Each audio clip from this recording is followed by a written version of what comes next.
Hi there. I'm Chris Okino. I'm an artist and art educator from Attleboro, Massachusetts. And I'm here today to talk about how to paint your pets, cats and dogs. I brought samples of some of my work from the past, pets from friends and my daughters. I have a lab and a cat and kind of a golden shepherd mix over there. And today I'm going to be painting a German shepherd, a common dog, one that many people own and love.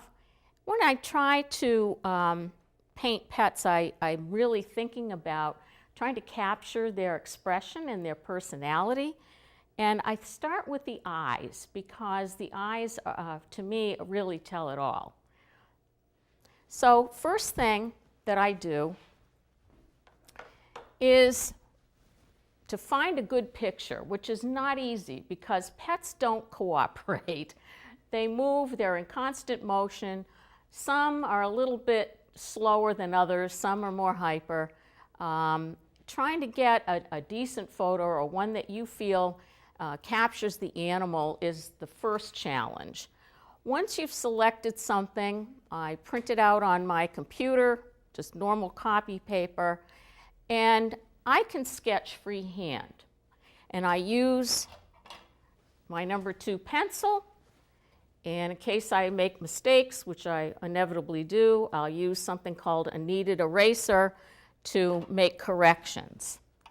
If you're not someone who knows how to draw, I would recommend that you print out the image to a decent size, maybe 8 by 10. Take a piece of tracing paper, which you can buy at your local arts and crafts or art store, and just tape it up. I'm going to use some white artist tape here. Just tape it up and go out and buy yourself some graphite transfer paper. Do not buy carbon paper. Carbon will not come off.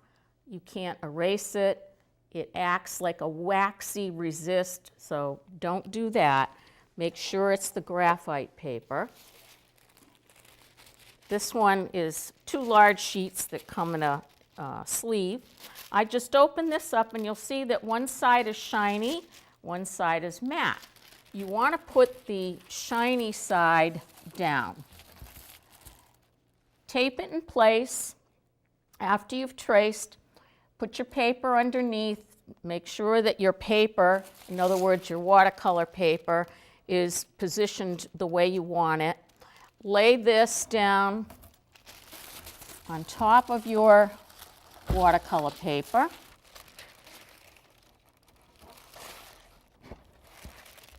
Like so.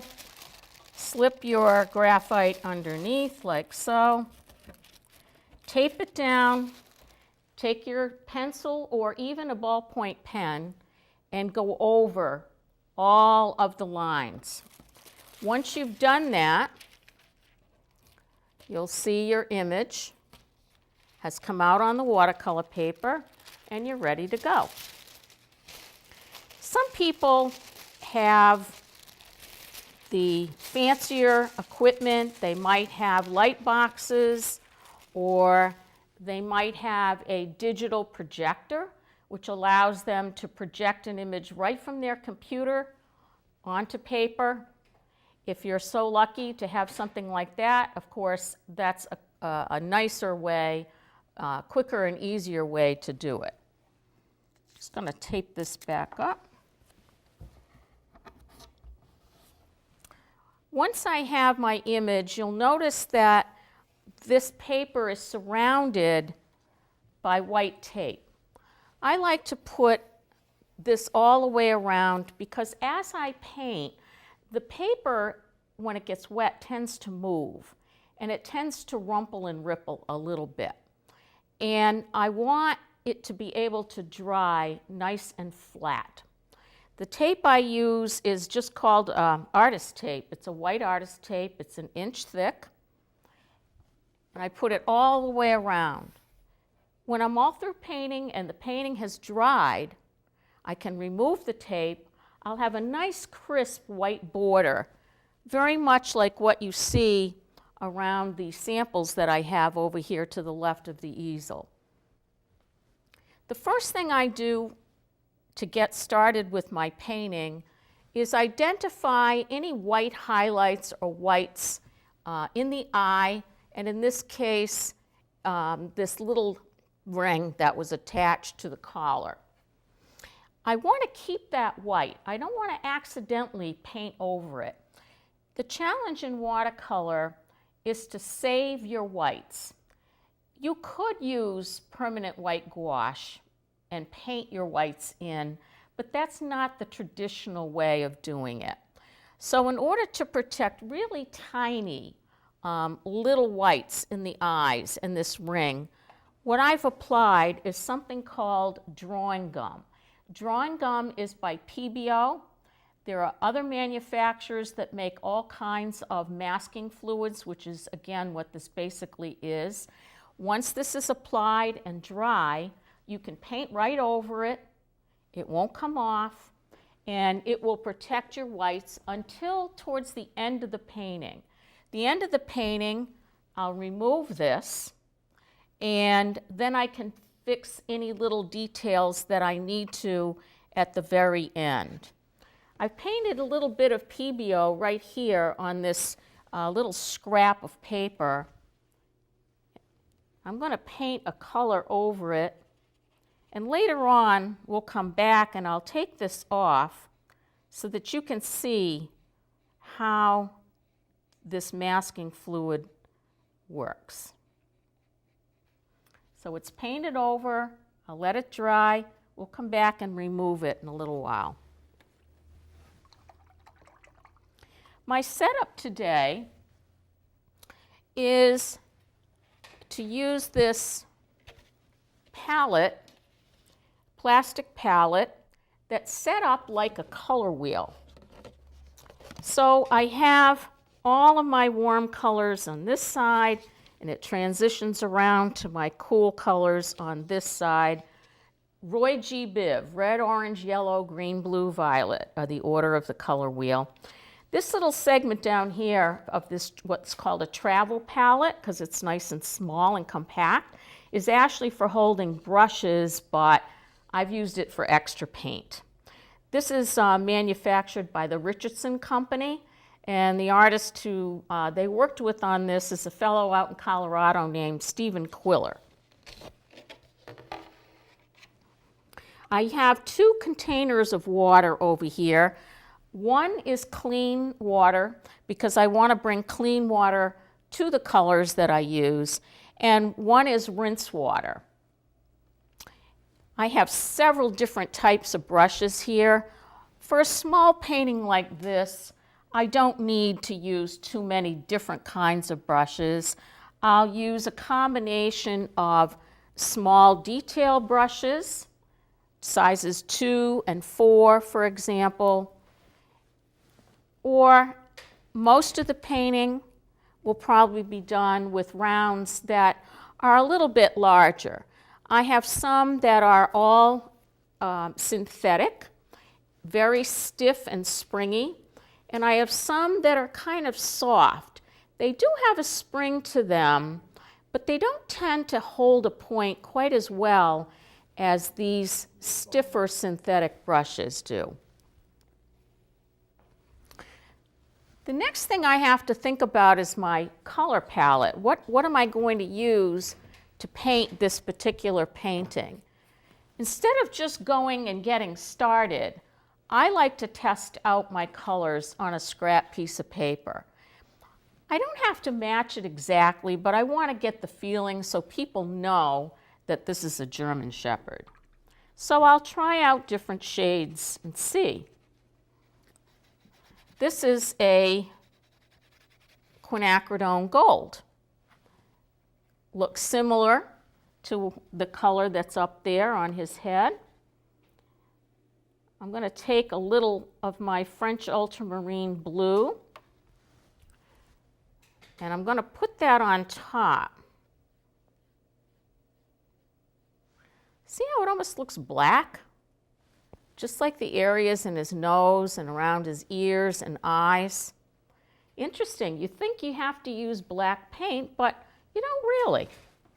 You can mix right on the page. Let's try another combination. This color is burnt sienna, very commonly used in all different painting medias. Putting on some thick, some a little thinner. And again, let me see with my blue, my ultramarine. Wow, doesn't that look dark, huh? Seems that this combination works a little bit better for these kinds of areas on the face. It really does look kind of black.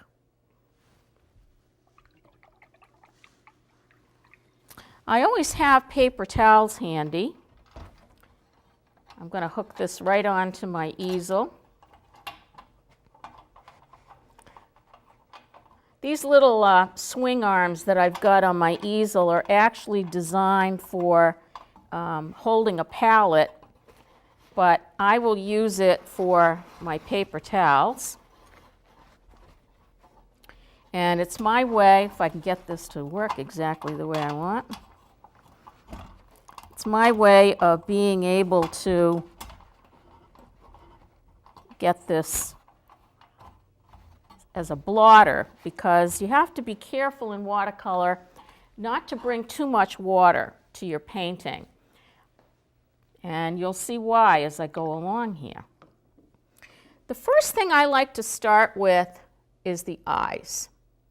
The eyes are so expressive. In order to do that, I need to put my glasses on so I can see what I'm doing, and use a really small brush. This is a number 2. It's a synthetic brush, very soft hair, kind of feels like one of those expensive sable brushes. I'm going to take a little yellow ochre. See what that looks like over here.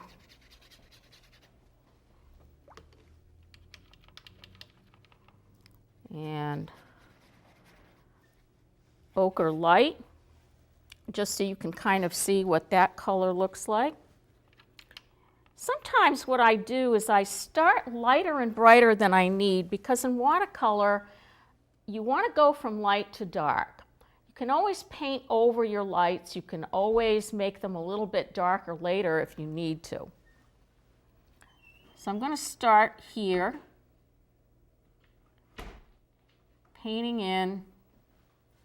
You notice there's some highlights, and I've got some of my masking fluid or art gum protecting that, so I don't have to worry about making a mistake.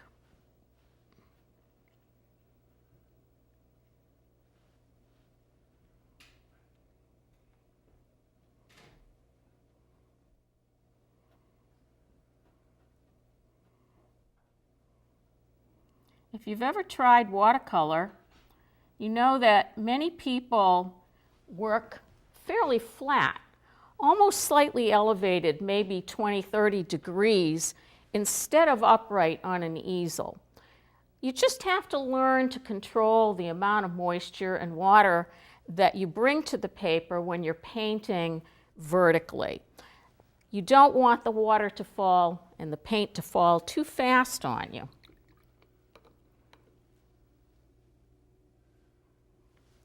Okay, I'm going to mix a little bit of a black color here using my burnt sienna and my ultramarine. Just hit my brush a little bit here on the paper towel.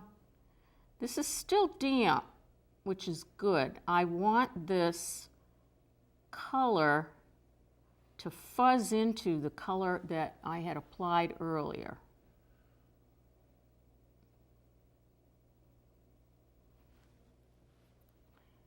This takes longer, probably, this little piece, than some of the other aspects of this painting will.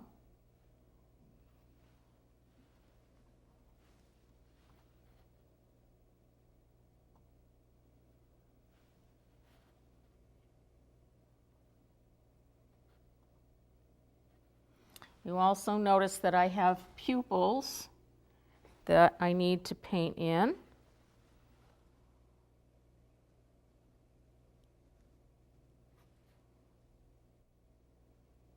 Very important where you locate those. It's the one part of your drawing that you want to try and get as right as you can.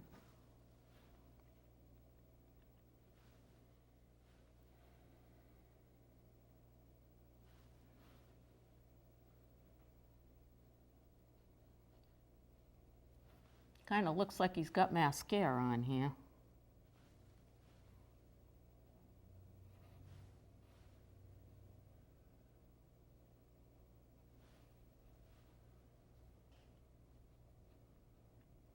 I know I said we work from light to dark, so you're probably wondering why I'm putting this dark on now.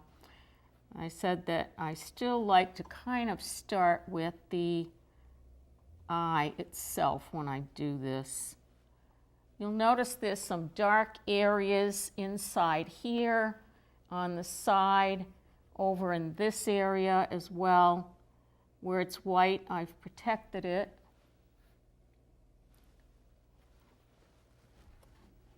I'm going to make that a little grayer by just adding water.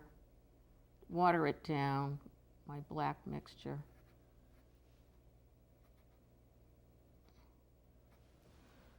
Okay, so that's part of the eye. The next area for me would be to work on the ears. I like to work from the top down, and there's a practical purpose for that. One of the reasons is so that I don't get my hand pressed into my wet painting anywhere as I'm going along. So I'm going to use a larger brush. This one's a 10 round, a nice soft brush. You can see here how soft and fuzzy the ears are, and I want to work wet into wet, meaning I'm going to place one color down and I'm going to place my dark in soon after so that those colors will fuse with one another a bit.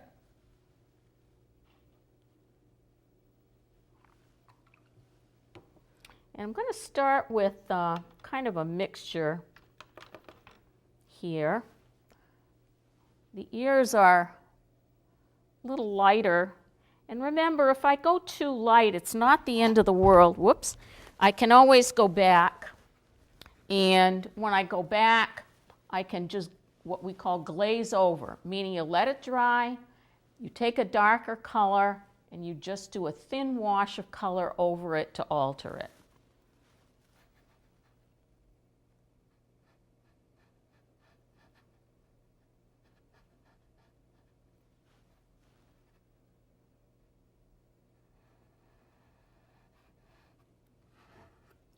Also, I know that you're seeing a lot of things in the background of this photograph. And I want you to know I'm ignoring all of that. I'm not going to paint those things at all.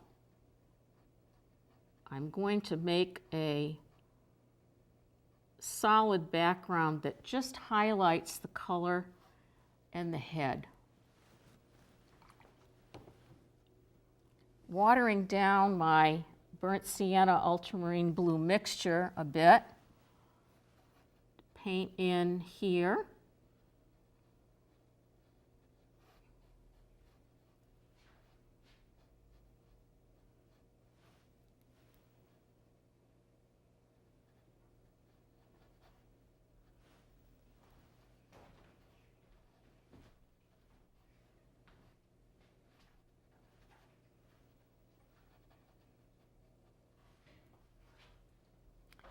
if your painting doesn't look exactly like your dog or your cat, don't worry about it. Try and capture the expression a little bit. Think more about that. I'm going to take a little red, just a tiny bit. I know you can't see it, but I'm going to paint just a little kind of pinky color in here on this ear. Sometimes you have to take what you know as well as what you see when you're painting.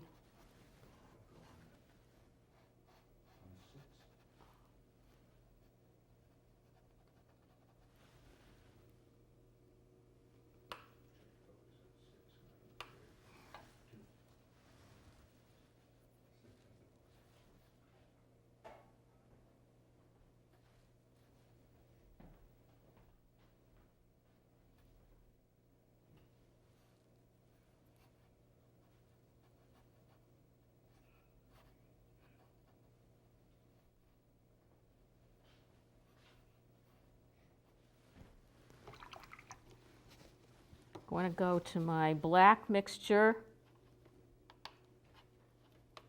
mix that up, burnt sienna, ultramarine,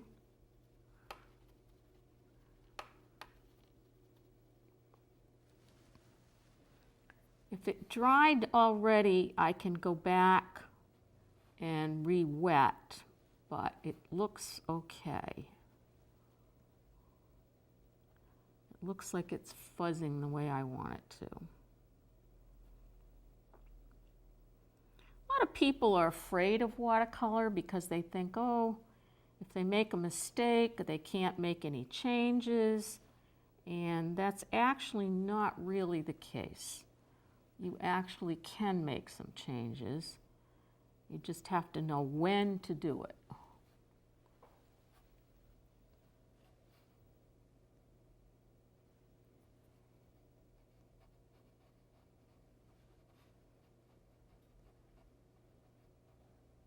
This brush that I'm using has a nice point to it, which is good. It helps me with the fur aspect of the dog. I got a little bit bigger than I wanted.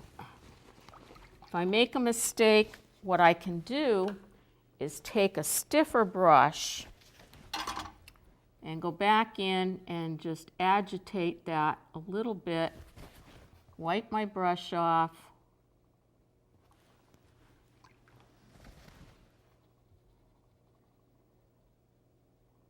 Kind of spread it out a bit. And you won't see that when I paint in my background anyway. So that'll work out just fine. I'm going to add a little bit more dark in here. Just little bits of color that I think I need a little darker over here. Again, it's not going to be exact, but you know, if you want something that exact, just take a photograph, right? This isn't a photograph, it's a painting. So you have artistic license, as they say.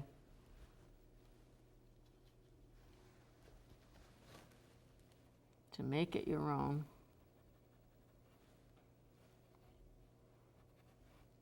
And it's also up to you to decide how real is real.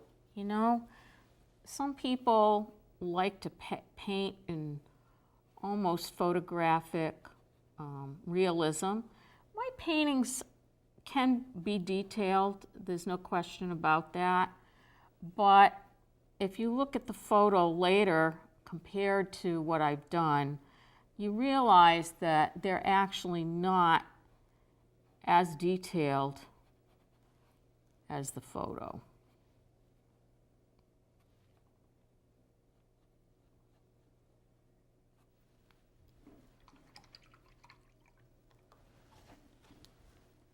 One thing I don't want is to make it look like a paint by number when I get through. know that sounds kind of funny, but trying to make it look like a dog. And let's see, I'm going to wet this edge right here. Anytime you see an edge get hard, a hard line, just take a damp brush and wet it, especially one of these nice firm brushes. It allows you to pick it up nicely.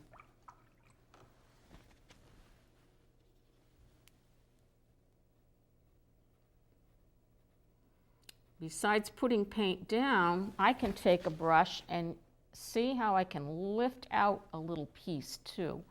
So you can do a combination of lifting, softening, and applying the paint. So there's my start. Again, I've gotten my hand in my paint.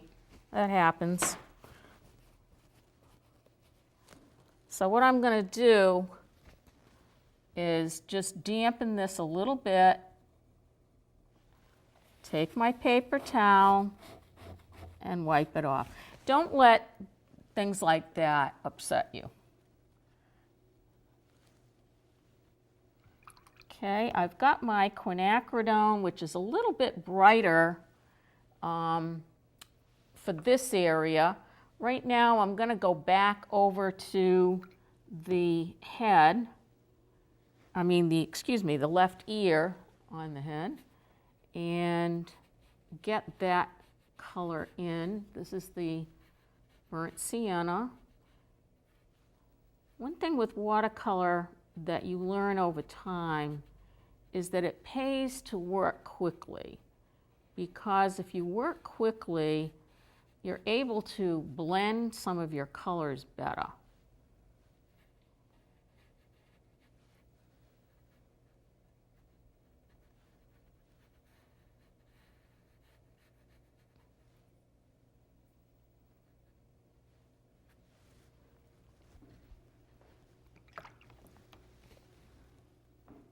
Make my gray, that's my burnt sienna, and my ultramarine. Go in and hit some of the edge here.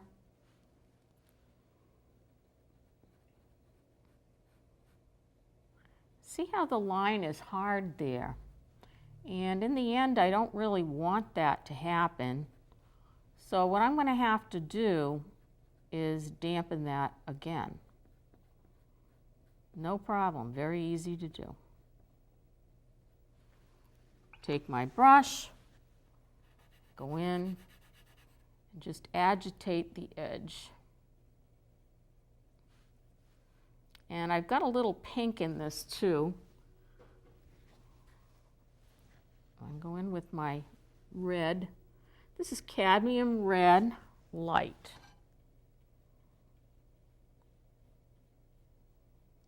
Slight pink.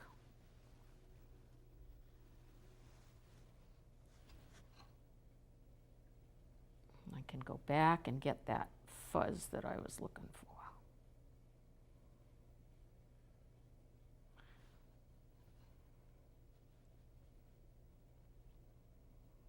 And if something isn't dark enough yet, I can go back and do that too. Remember that watercolor was working light to dark.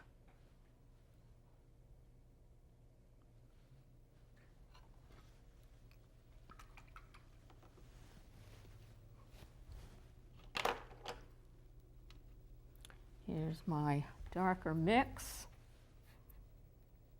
Hit the edge while that's still damp.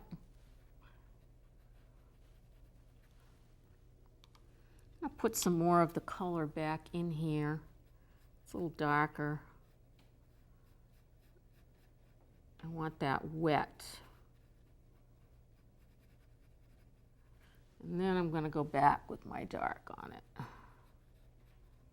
Get it fuzzy. Remember the black lab over there? Trying to get that hair to look fuzzy was important to the painting.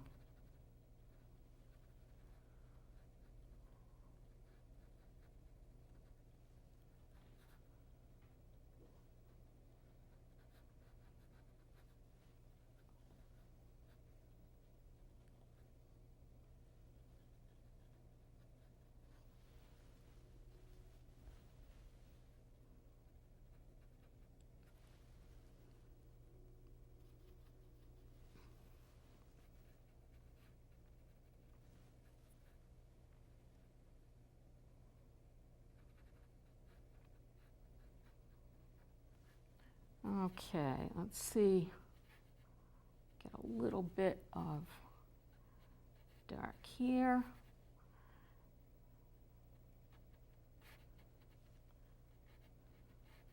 If you're doing this for someone else, they know their pet well, and they might have certain expectations as to how real they want it to be.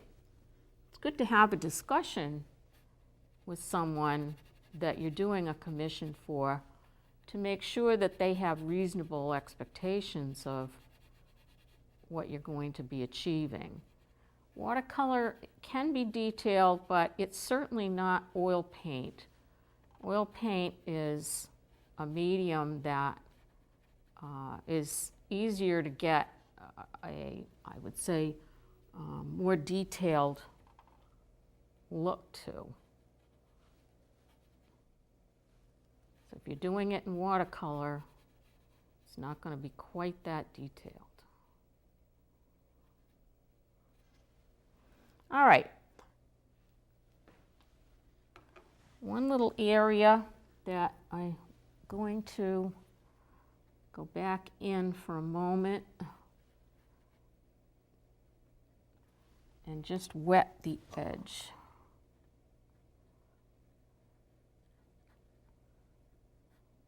Dampen it just a little bit. Take my stiff brush, makes that easier. Remember, I can revisit this area for darks later. Okay, we're off to the races.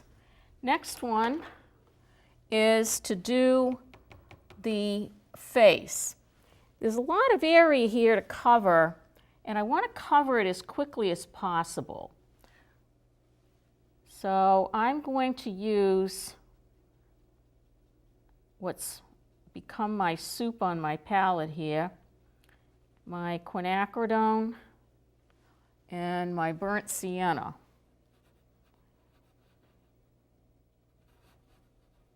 It's a quinacridone gold. Some areas are lighter than others. I can go back.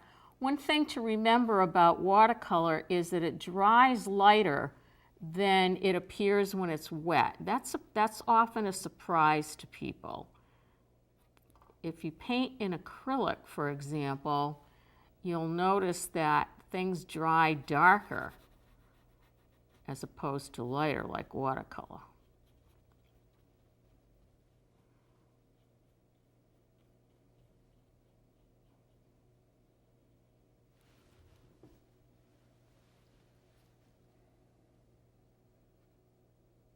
This is kind of what I call blocking in. I'm just trying to get, now see, I can still see some of my pencil. I know you're probably thinking, uh-oh, she's covering that up. How's she going to see the drawing? Well, first of all, I've got a photo to look at.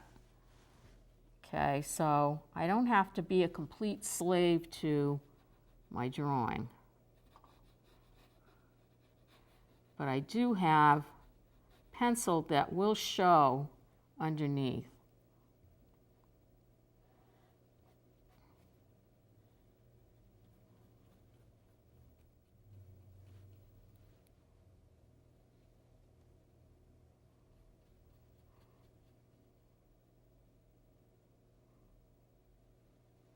Having a brush that comes to a point but at the same time can cover a large area is nice.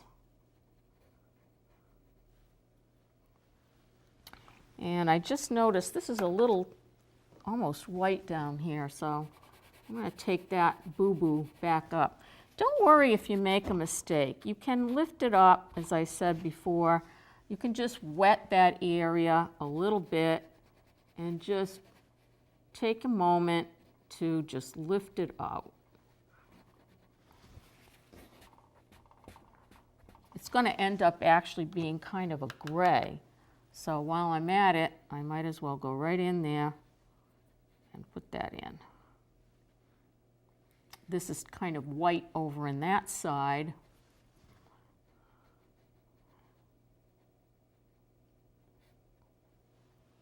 Okay. Now, before it dries, I want to get some dark on there. If it's already dried, I might have to go back. So we'll see. Did it dry? A little bit. So if it does on you, then take some paint and work 2 sides at a time.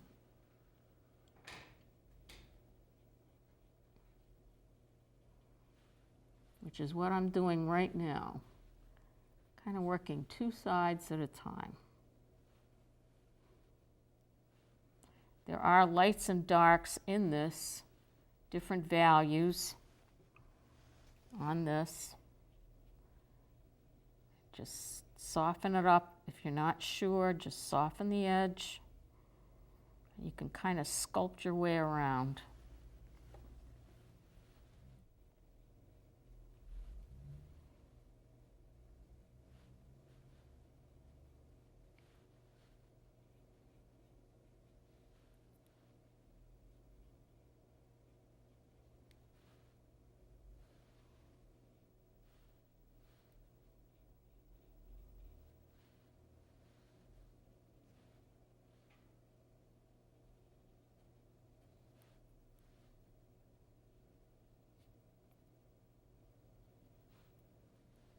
Trying to see where my eye line for the eyelid was here.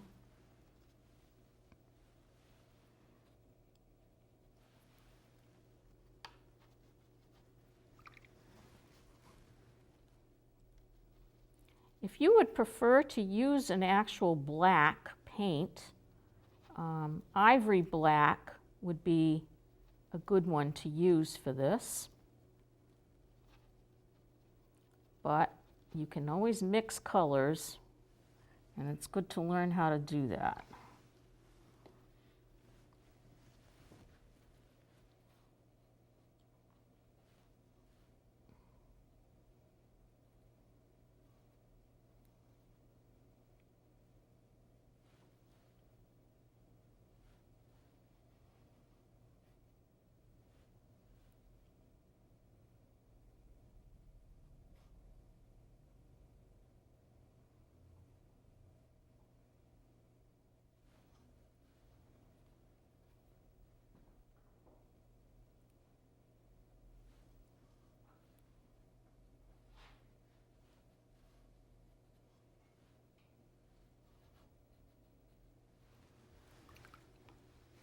I'm going to take and use my soft brush, my stiff brush to come around here, soften some edges again. Remember, you can always add more dark. That's not a problem.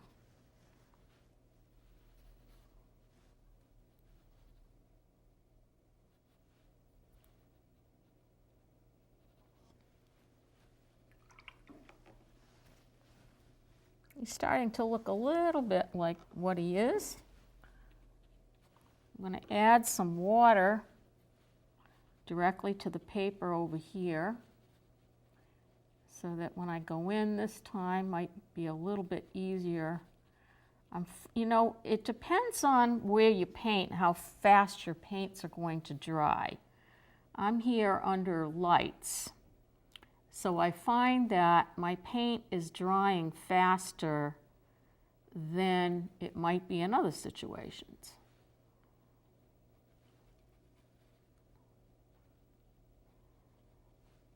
If you're outside painting, sometimes you end up finding out that you really have to paint a lot faster than you think you do to achieve certain edges and results that you want.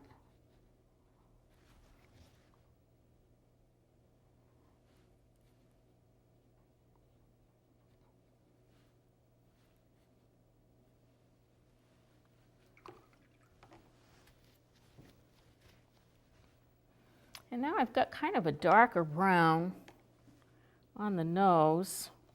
So I'm going to mix more into this. Now, if I paint this down without wetting it first, it's going to be more difficult. So I am going to go in and paint some water on top of the area that I want to apply the browns to.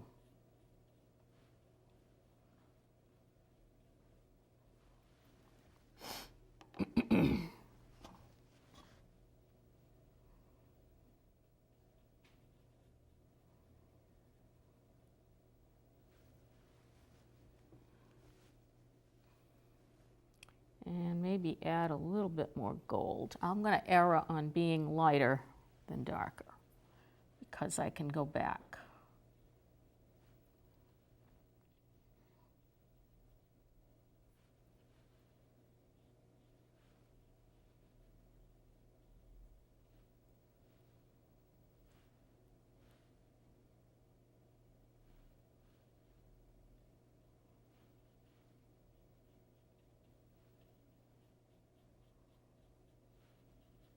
I realize it's black in some of the areas where I'm applying paint right now, but I'm going to go over that, so I'm not concerned about it.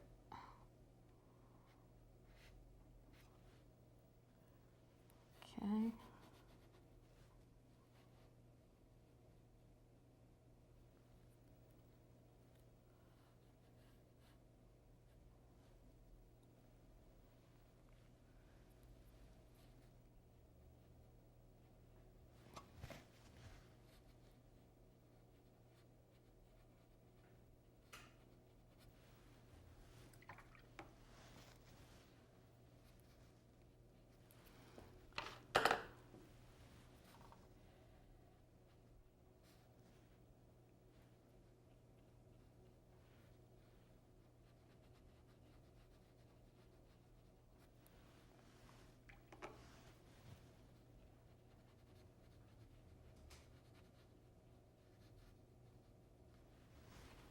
Okay, before it dries, I've got to get in there with my dark.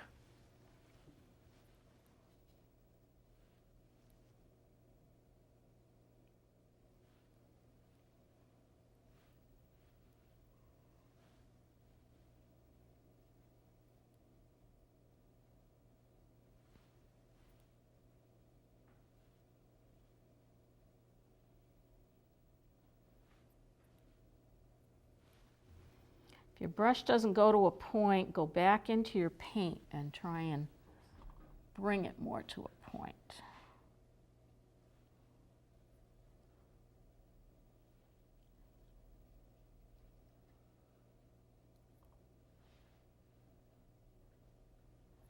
Soft brushes can lose their point, and that can be a little frustrating at times.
Working my way around the nose.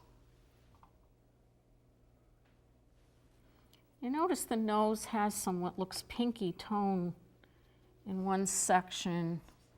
I can paint it a pink gray, but I can see some color in here.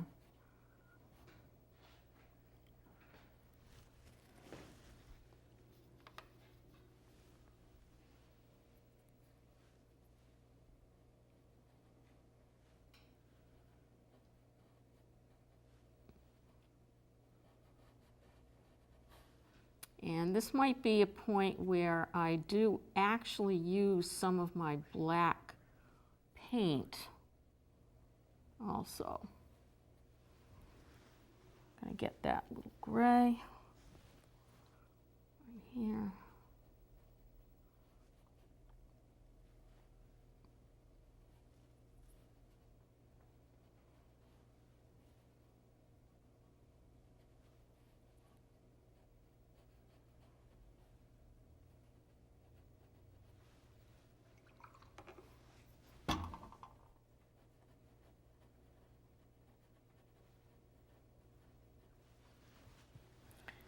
Okay, here's some black that is sitting at the base of my palette. I don't use it a lot, so it's not in my main circle of colors, but it's nice to have once in a while.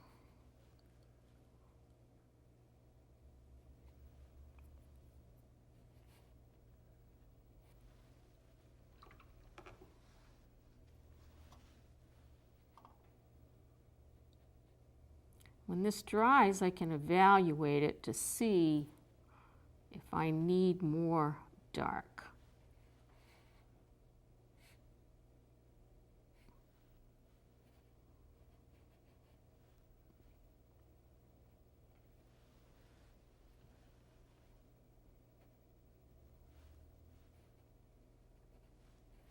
One of the things that I tell my students is that watercolor goes through what I call the ugly phase. As you're working, you know, it doesn't seem to look like too much, and then all of a sudden, things start to come together. And you just have to be patient for that to happen.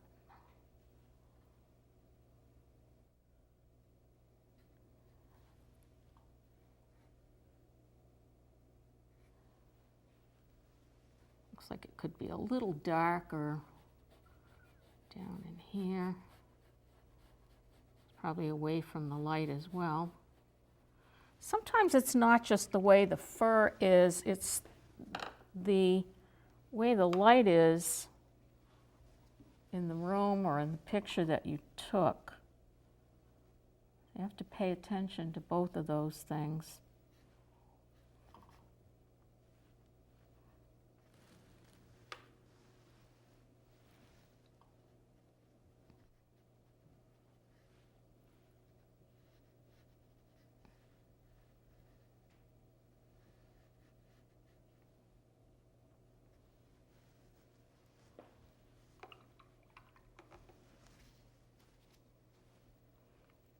Beginning to get there, slowly but surely. Okay, down in this area, which is right here, it looks a little lighter. So I'm gonna go in there and mix some ochre, some yellow ochre with the mix. Now I know this looks light. Too light at the moment, but it'll be a good base color for what I want to do here.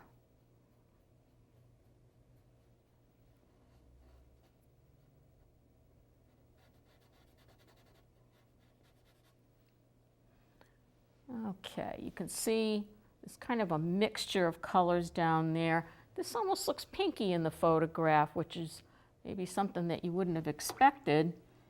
I can take a little of my cadmium red light and kind of tint that area. Artists often refer to that underpainting as a block-in. Put some in here too. Again, a lot of this is going to get covered up, so don't worry about it. I'm going to make the edges a little rough there. And then you can see, kind of a line that comes down here. There's a line around here. There's a line kind of back in here.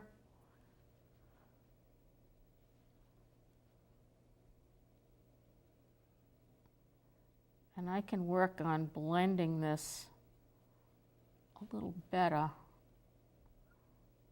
in this area here.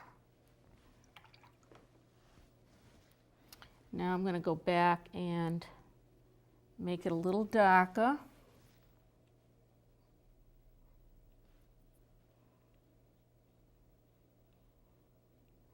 But I'm maintaining some of that color that I had underneath.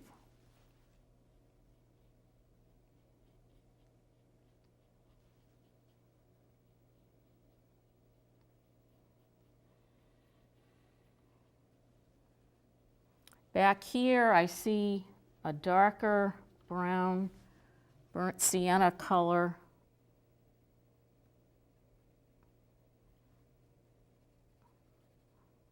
I can paint it fuzzy by just going back and forth with my brush.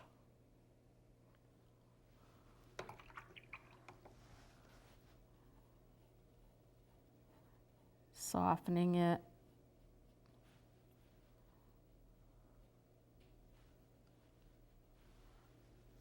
This is kind of a gray brown in here.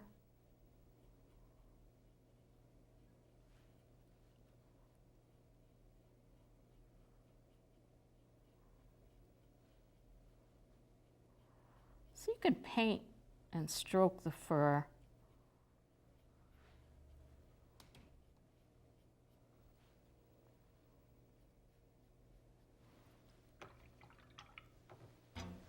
One thing I haven't done that I'm going to do in a second is to step back. When you're working, it's a good thing to step back from your work. Take a moment to evaluate what you've done.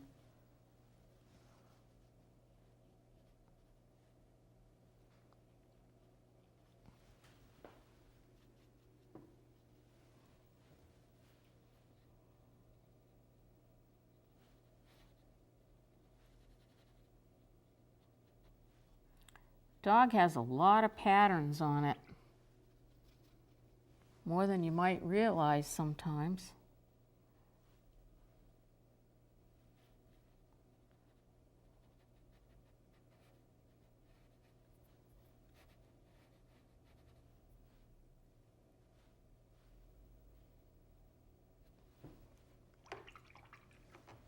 Okay, I'm going to go in and put an overall light tone.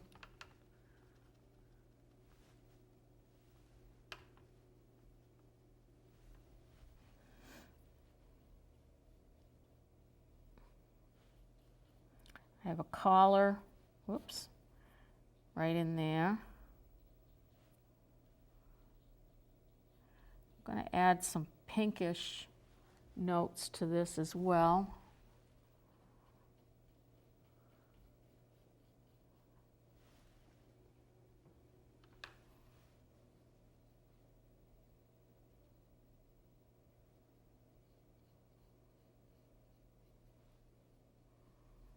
So again, I'm just blocking in.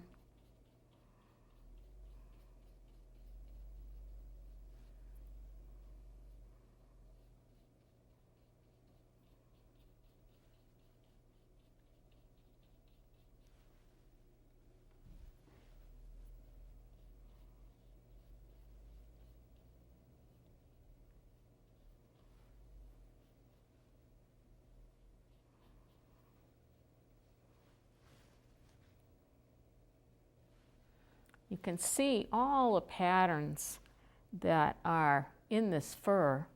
There's a lot, and in the end you have to decide how many. The very end I'm going to take and try working with something called a fan brush.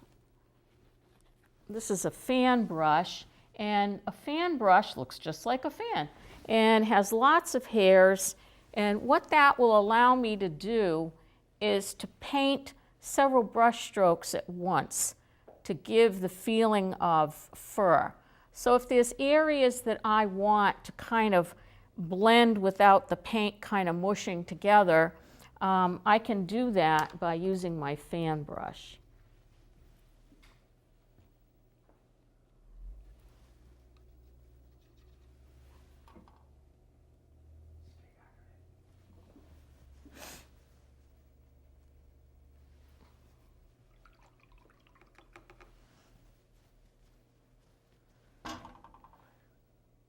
Let's see.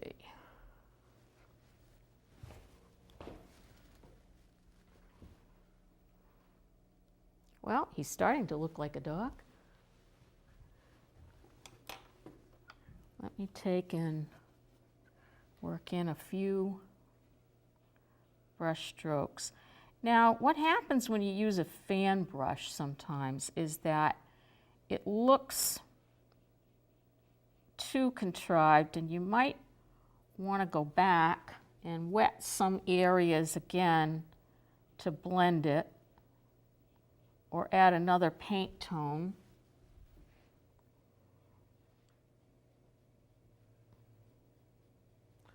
But it certainly does help with the feeling, the overall feeling of fur.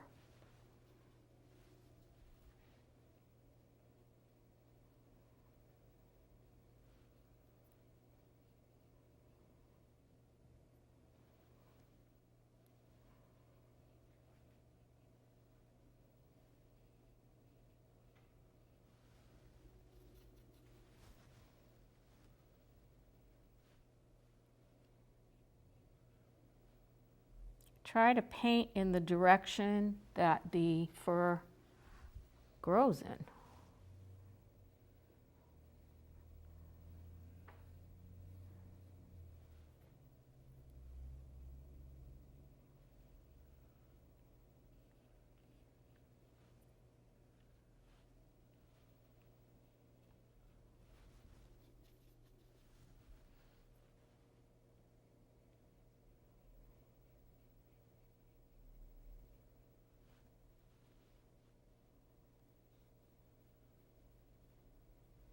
This is called dry brush. My brush has very little moisture on it at this point, and I'm tapping it just to make sure.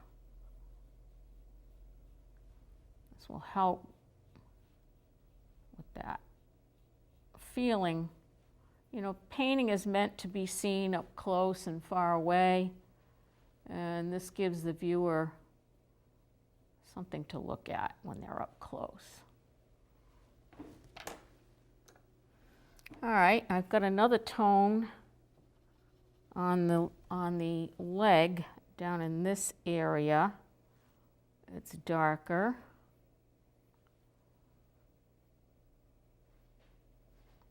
And on the other side, I can see some tone there too.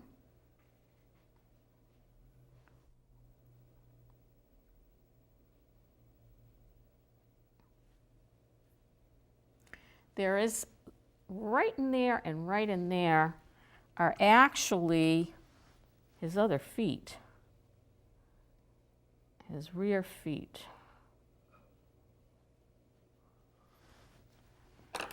Okay, I'm going to take and draw a little bit of a line here. See that. See this.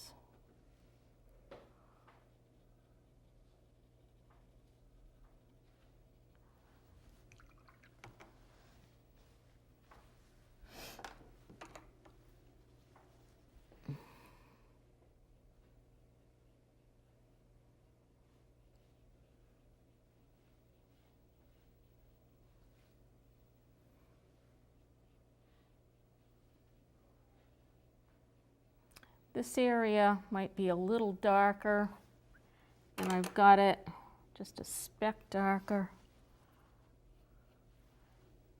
but I think I'm gonna not get too dark.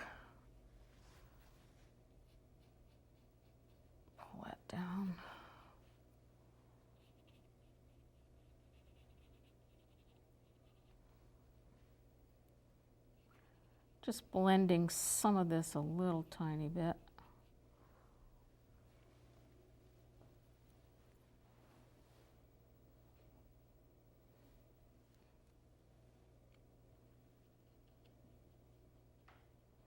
Remember, a photo is only that. It's not perfect. And there are times when you look at it and if you don't understand something, make it look right to you. Or leave it out.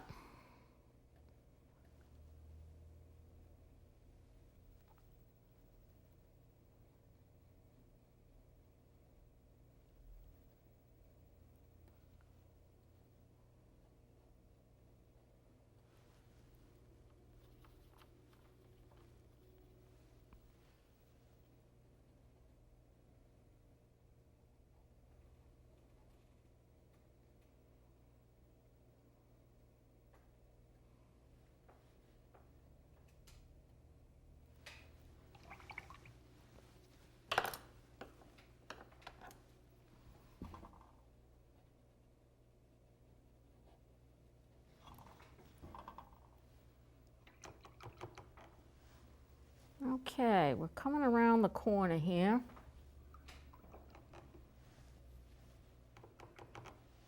And I'm just evaluating a little bit more of the overall. I think it's very subtle, but I think right in there, I can just make this a little darker. And it might not have looked that way in the beginning, but it does to me now. Same over in here. This is a little darker. With values, meaning light to dark, sometimes it's just small things that can make a difference.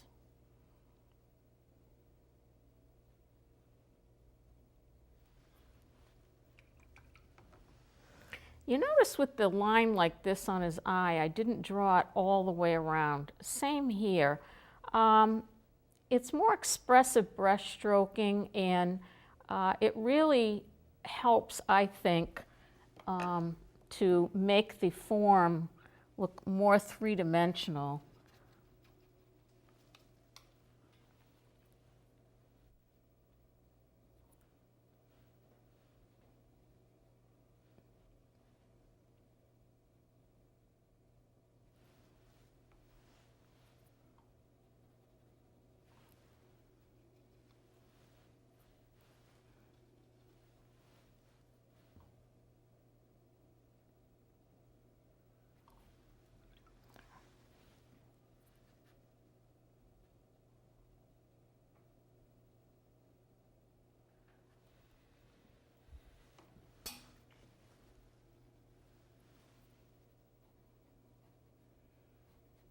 Okay, let's see, trying to look at this eye a little bit more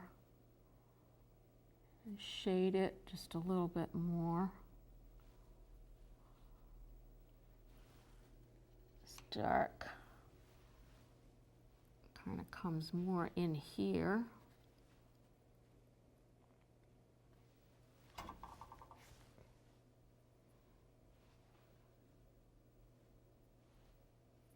And there seems to be a few strokes, gray.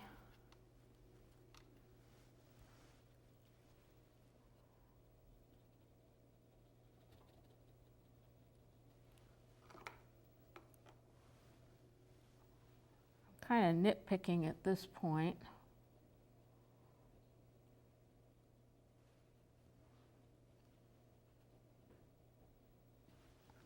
I can see a dark right here. I know that masking fluid looks a little confusing right now. It looks blue. It's hard to see what the collar color is. So I'm just going to give it a color. How's that?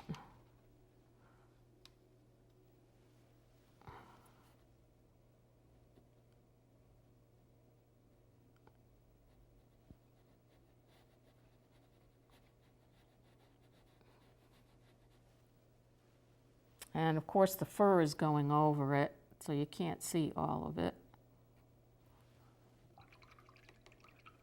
And the eyes look a little funny because we know there's white in there, but you can't really see that yet because I haven't taken the masking fluid off. So that is looking a little odd at the moment. I'm going to make the eyes a little bit browner on the edges.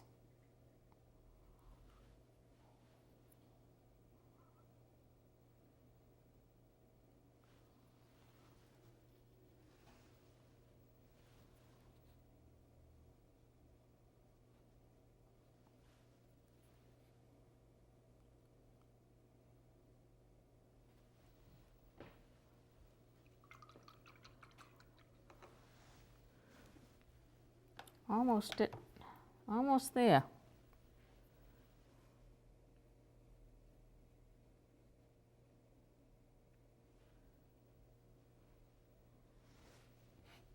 Soften that a bit.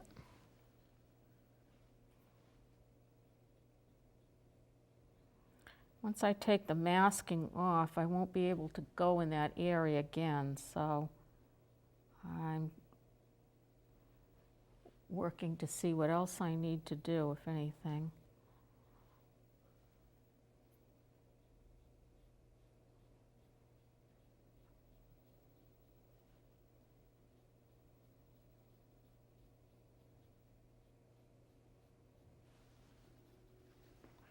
The photo might not show it, but we know that the dog's got fur everywhere. So think about what you know and not just what you see.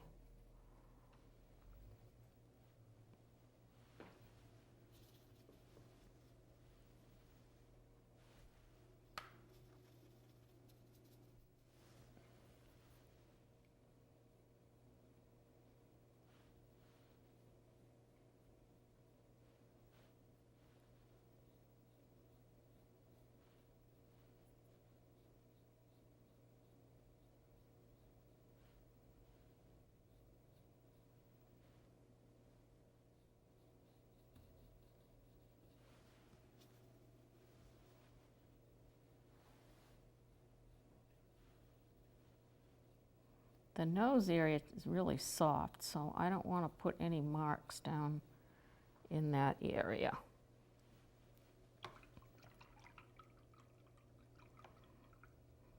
Before I take the masking fluid off, I want to think about my background a little bit.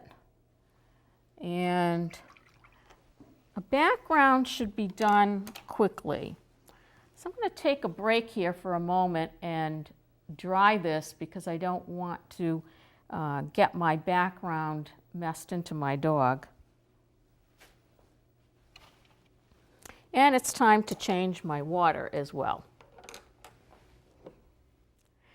Now we're back. I've used a blow dryer to dry my painting, and I've removed that blue-gray masking fluid so that you can now see the whites and highlights in the eye that were blue-gray before.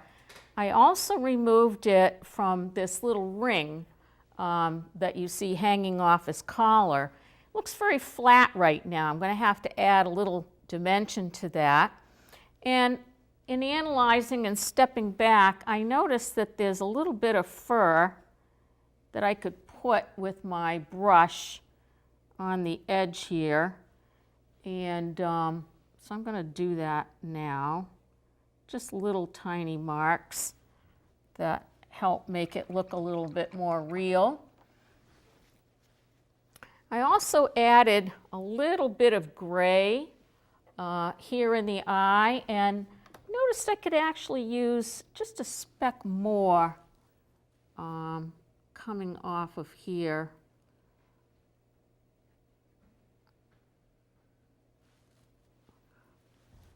And then I'll wipe it back with my brush this way, kind of softening it backwards a little bit. That looks much better. And I could use a little gold back in this eye. You know, the masking fluid is kind of tricky. It's better to save more and then go back and paint in and around it if you need to afterwards. That's a little bit better there. All right, my next job is my background. So when I'm doing a background for any painting, not just a pet painting or portrait, for example, of a person, I might look at the overall colors of the hair and so forth that are here and think, well, what would go with that? And one way that I decide is to take out my color wheel. This is the actual arrangement of the colors that are on the palette that I've been working on today. By the way, I'm not a paid spokesperson for Stephen Quiller and his palette, but it's one I like to use with my students as well.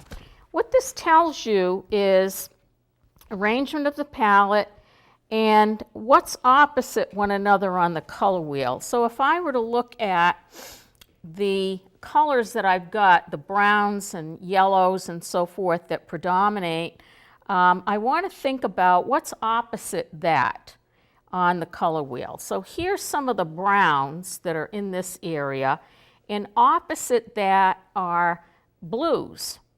Ultramarine blue, which we've been using today, phthalo blue, which is a very, very bright blue color, and even cerulean blue, which is a sky color.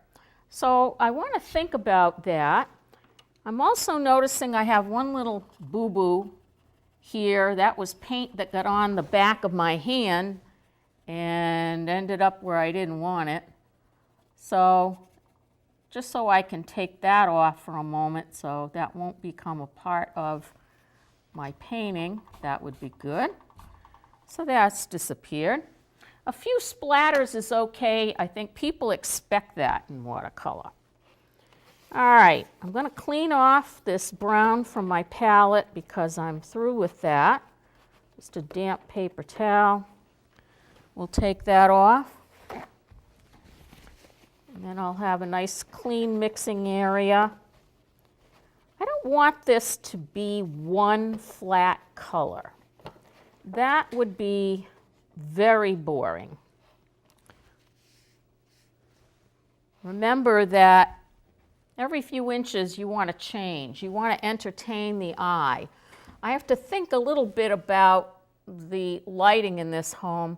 I'm thinking that in order to show my lighting a little bit stronger, I'm going to go back and exaggerate by lifting off with a damp, stiff brush right into this area in here.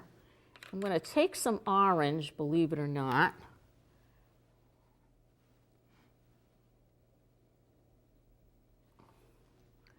And a little yellow. I know that looks kind of funny right now, but trust me, it will work. Even a little yellow highlight in here wouldn't hurt either. And why am I doing that? Well, because I want to tell you where the light is kind of coming in that direction. And if I look under this area, I now realize that this needs to be toned down. And that's easy enough to do. I can just do what I call glazing over. Not a problem. And that sits much better. All right, with those little corrections made, back to the blues. So the question is always, which blue? Here is a phthalo blue. Very warm blue. Some artists like to use that for a fair day sky. Here's a cerulean blue. It tends to granulate, meaning there are little particles of paint in that gum arabic medium that composes watercolor. And when this dries, you'll actually see little particles of paint. That does not happen with the transparent phthalo blue. That's a very staining color, very bright color, and does not happen with that one. This is my ultramarine, which, believe it or not, I've used with my brown to make some of the darks in this painting. Sometimes it's a good idea to take colors that you've got in the painting already to do the background tone. So, how to begin? Usually when I do a background, I'm going to take a really big brush, a big flat. This is a 1-inch flat. And I'm not going to paint right up to the dog, maybe 1/4 of an inch or so away with this water. I'm going to have to work fast because the TV lights are pretty hot. And this is going to dry quickly. And I have one little white that's right there, right here, that I want to keep. I don't want to paint over that.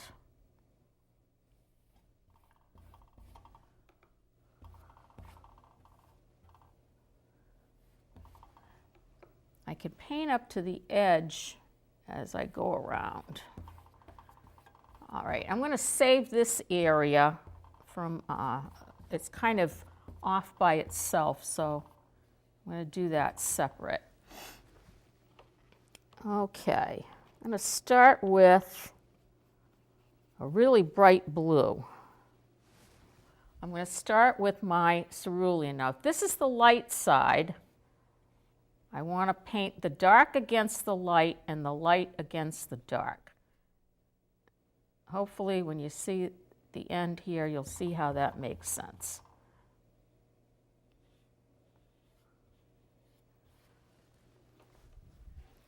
Very pretty color. Pretty blue, looks great with yellows, oranges, earthy colors.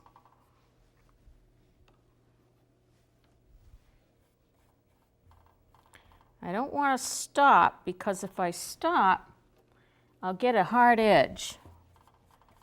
And I don't want that. So I got to work as quickly as I can with as big a brush as I can, carving in and around this. This isn't going to be one color, even though it is right now.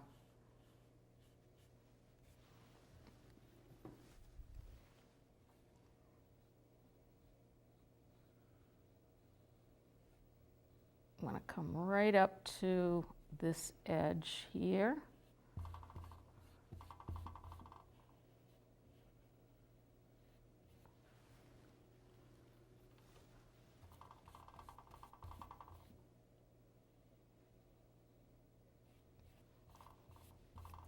Even though this is a big brush, it provides me with quite a bit of control because it comes to a chisel point. It's really tapered that way, and that makes it easier to paint detail.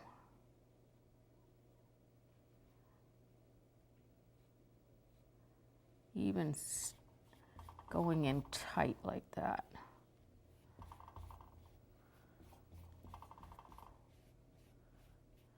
All right, so I've got one pass all the way around. I'm going to add some blue, ultramarine blue, to this. on this side.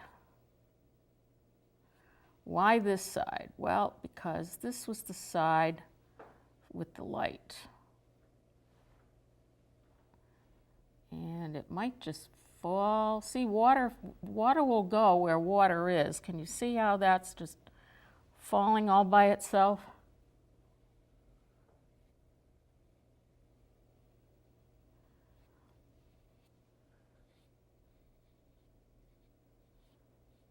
And the dark makes the light show up too, which is good.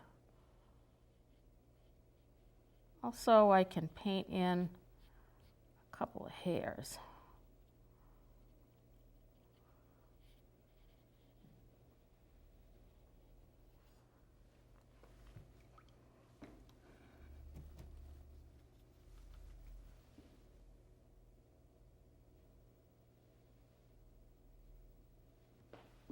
You can see that falling right around the edge.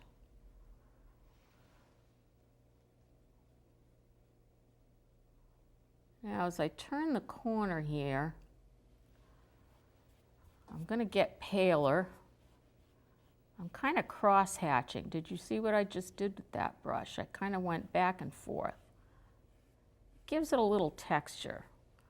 Otherwise, it's just kind of boring.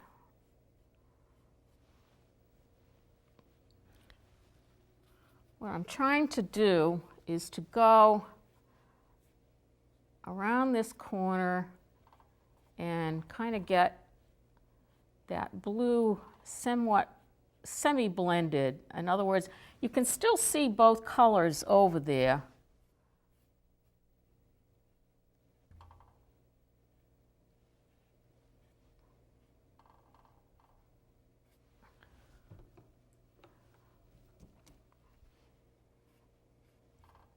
Sometimes in my background, like with the cat portrait I did over there, is just a brush stroke. It's very simple.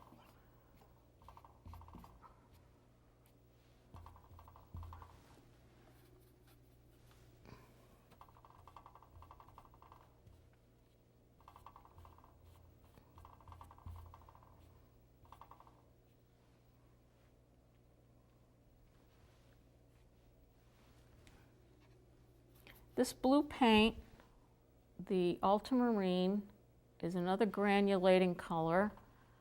So when it dries, you can see colors underneath, which is kind of interesting. And watercolorists know this and kind of try to take advantage of that fact too.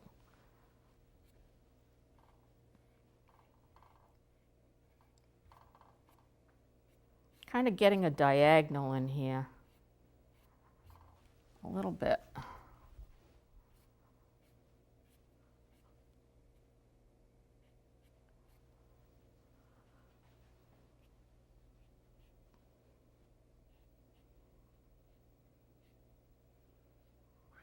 Time to shade right over something too. Isn't that?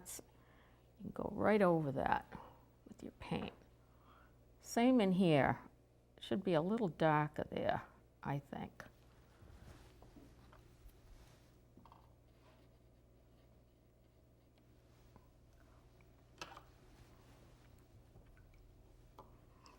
And if that's not lively enough for you, let's try throwing something else in the mix as well.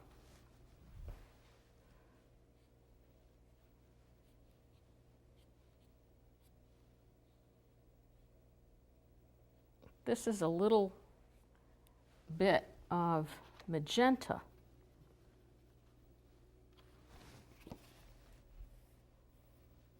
Can you see what happens when that overlaps color?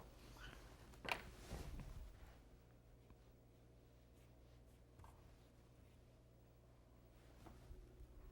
can have fun with your backgrounds. Don't make them boring. Think about the fact that all that real estate is going to be boring if you don't do something to it.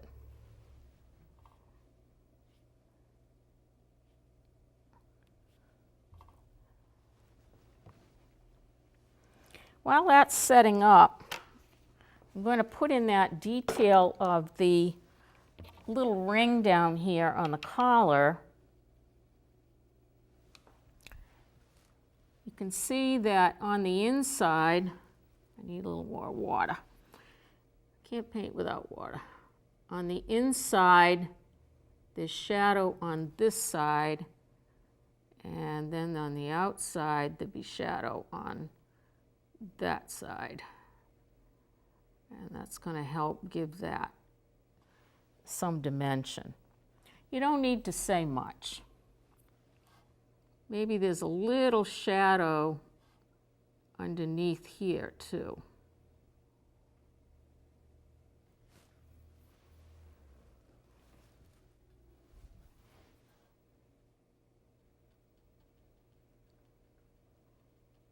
And you know, I always step away from a painting and look at it the next day with fresh eyes to kind of see if there's, you know, something I might have missed that just needs to, it could be the smallest little detail that needs to be reevaluated.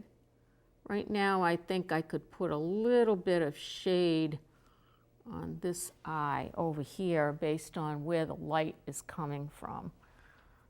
It's the little things that can make a big difference.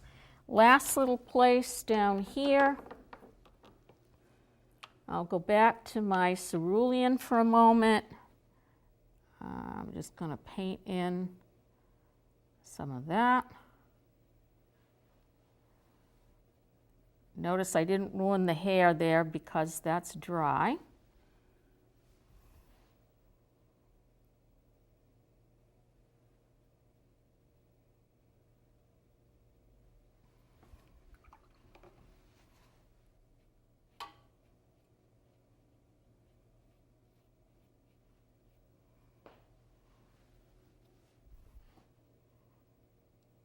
I want the color to, you don't want to stop the color right on an edge. It's good to let it go from one side to the other, like so.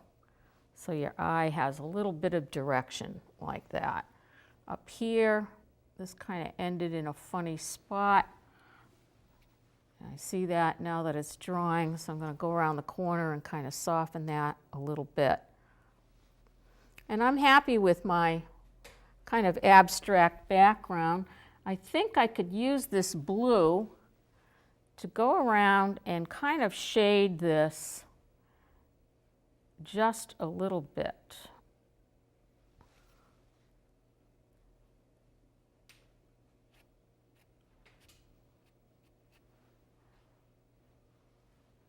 Same with the inside. You know, these are the final things that you say, geez, it must be a little darker there, even if I'm not seeing it completely.